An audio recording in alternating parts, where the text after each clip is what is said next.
बुंदेलखंड के सबसे बड़े रेलवे जंक्शन बीना पर एकमात्र महिला वेंडर काम करती है। बच्चों के भरण पोषण के लिए मजबूरी में शुरू किया काम उसे एक मजबूत मां और मेहनती मां बना गया है। अब इस दो बच्चों की मां को देखकर दूसरी महिलाएं भी इससे प्रेरित हो रही हैं। ये महिला प्लेटफार्म पर आने वाली ट्रेनों में सवार यात्रियों को खाद्य सामग्री उपलब्ध कराती हैं। लेकिन एक मजबूर और मजबूत मां की कहानी सुनकर आपकी आंखें नम हो जाएंगी। मजबूर इसलिए क्योंकि इस महिला ने परिवार को ठुकराकर अपने प्रेमी के साथ घर बसाया था, लेकिन भगवान को कुछ और ही मंजूर था। लव मैरिज के कुछ साल बाद ही ट्रेन से गिरने से उसके प्रेमी पति की मौत हो गई। मायके लौट नहीं सकती थी, ससुराल वाले अपनाने को तैयार नहीं थे।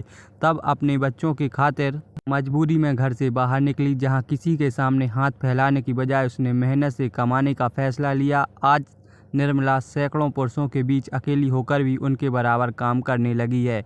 वह अपने 13 साल के बेटे और 10 साल की बेटी के लिए काम करती है, दिन रात इसी में लगी रहती है। उनकी पढ़ाई लिखाई करवा रही है, उनका अच्छे से रहन सहन हो जाए, यही चिंता है। काम करते हुए मेरे हस्बैंड की डेथ हो गई है और 2 बच्चे हैं। परेशान थी इसलिए ये कदम उठाया।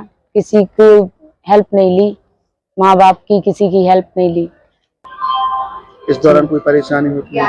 नहीं, और कोई, बस काम कर रही हूँ, उनको बस पाल पोस के बड़ा कर दूंगी, इसलिए कदम उठाया।